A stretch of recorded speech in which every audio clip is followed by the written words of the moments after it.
say some things. Oh, well, Andy's a clown, so I don't like him. Cool.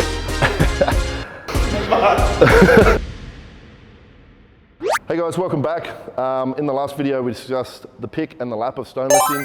Now we're going to move into the third phase of stone lifting, which is the extend. And that's probably the most common movement you're going to have to learn for your stone lifting, because in competitions you'll very rarely be shouldering and almost never be pressing overhead except rare occasions. But your extend is what you're going to be doing when you're loading onto platforms, onto barrels and over bars. So that's going to be your bread and butter. Cool, so today we've got Andy and Vu with us, and we're going to go over the finer points of the extensions, and then we'll move into the other portions of stone lifting later on. Right guys, so to go into the extend, obviously we have to do the first two portions of the lift that we discussed before, where you pick the stone, pull it into the lap. Just like Vu showed before, he readjusted his legs so that they're under the stone, ready in a front squat position. What he'll do next is he can then readjust his hands, because as you pick, your hands are around the stone, but you don't want to be lifting into the extend like that, especially as stones get heavier, because it's going to load up your biceps way too much, and it's going to limit how high you can actually come with the stone. So what we'll do is, the stone will be on Vu's lap. He's going to put his hands over the top slightly. It doesn't have to be right in the middle. The hands are going to come over the top, and that's going to facilitate, as he stands up, he's going to go into a full triple extension. His hips will come through, and the load will be down over his hips, but he's going to use the shape of that stone and allow it to roll up into extension.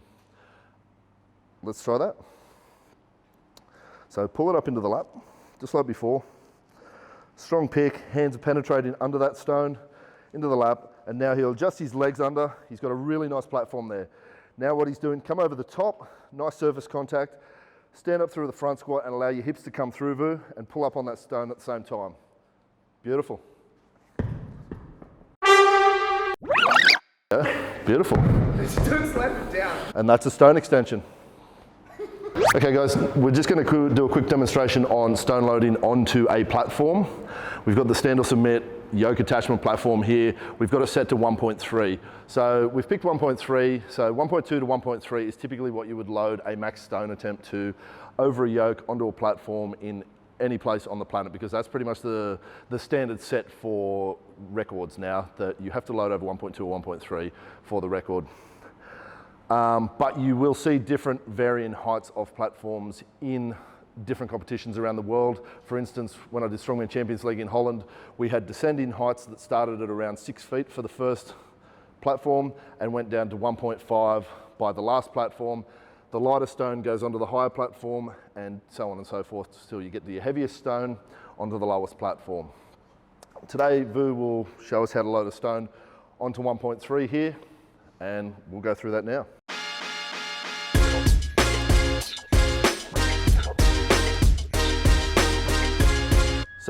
So Vu's going to do exactly what we've been doing with the extension movements, except this time, instead of dropping the stone at the top of the extension, we're going to load it onto this platform here. So he'll start with the pick, into the lap, he's adjusted over the top, and now he's ready to extend. So as you extend, come up and come forward. Beautiful. Stay with it, keep your body against it, move your hands around and roll on. Beautiful. Okay, that's important what Vu did then. He didn't quite clear the platform 100%, and that happens because this is a reasonably high platform. So what he did, instead of coming back, because he's panicked that it's hit the edge, a lot of people do it. You see them pull out early. They'll hit the platform, the stone hasn't gone on, they'll panic, they step back, suddenly you've created a gap, the stone falls straight through it. There goes your stone load. What he did was he stayed forward with it. The stone is on the platform and against your body. There is no gap, it cannot drop. So you can stay there, and then you've got time to slowly bring your hands around under the stone and then finish the load like that. So that was perfect. Nice work, Vu. Best one yet, bro. All right, guys, like we mentioned before, there's different variations of loading stones. One variation you'll often see quite common, and it'll sometimes be done for repetitions or also max loading, is you'll have a yoke is usually the setup used, but a crossbar of some description. And we have this set to 1.2, and what Andy's doing is we're going to be loading over the yoke or over the crossbar.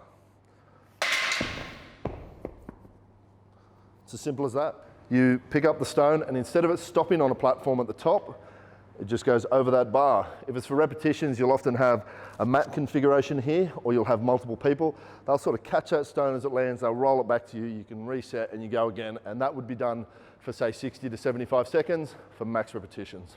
All right guys, I just want to highlight one common mistake, and it's actually against the rules in most competitions now, in that as people come up, they'll kind of miss the load a little bit, and what they'll do is the stone, they'll stay against it like I highlighted in the platform load-in where you want to stay against it, but what Vu did there was perfect. He kept his chest there. He was able to move his hands safely around so they were out of the way, and then he could push the stone on.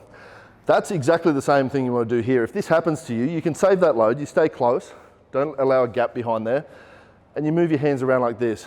Don't be tempted to grab the crossbar, because as has happened in past, that stone can easily spin sideways and it will slice your thumb off. It has happened in competitions and you don't want that to happen again. So it's actually now an illegal movement in most competitions, like I said, purely for safety. So just be mindful of that when you're loading over a bar, guys. Stay safe. Can you animate some blood? Owie, that hurts! The fourth one is now taking the stone to the shoulder, and it is something we'll often do with traditional stones, historic stones, and you will occasionally see it in competitions. So what it is a continuation of the extend, but you kind of move it a bit more of an angle and you take it onto one shoulder.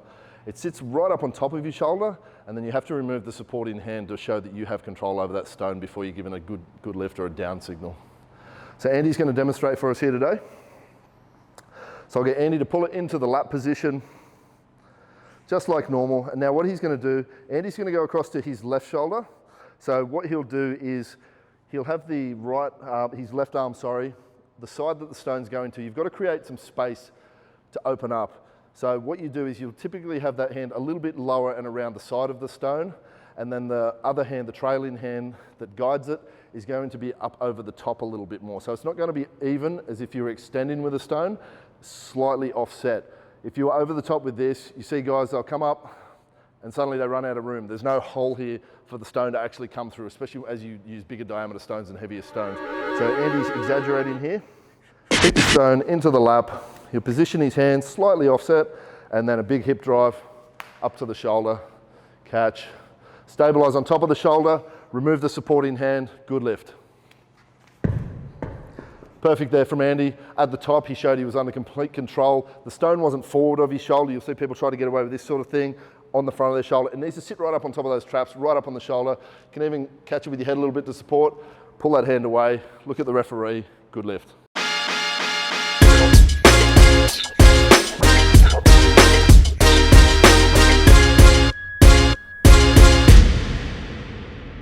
Right guys, we're on to the fifth and final stage of stone lifting, and that is the overhead press. In Strongman, you see all sorts of variations of overhead presses, all types of implements, and stones are not left out of that. We will press stones overhead. It's a pretty rare event, but we did see it at Europe's Strongest Man last year, where the Atlas stone was used. I've done it at the World Stone Lifting Championships in Norway before with a natural stone, so there will be those kinds of variations as well. It's a very challenging lift because these aren't like a bar or a log where they're perfectly designed to sit nicely in the rack position. These are round stones and they don't want to be sitting on your chest. They're going to try and roll away from you. So we'll go through some technique points here with Andy, and Andy's going to demonstrate for us today on the overhead stone press. All right, so same again, like any stone lift, into the lap first.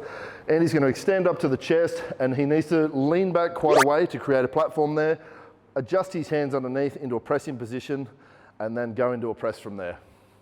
He's used a little bit of leg drive there, and locked out, good lift.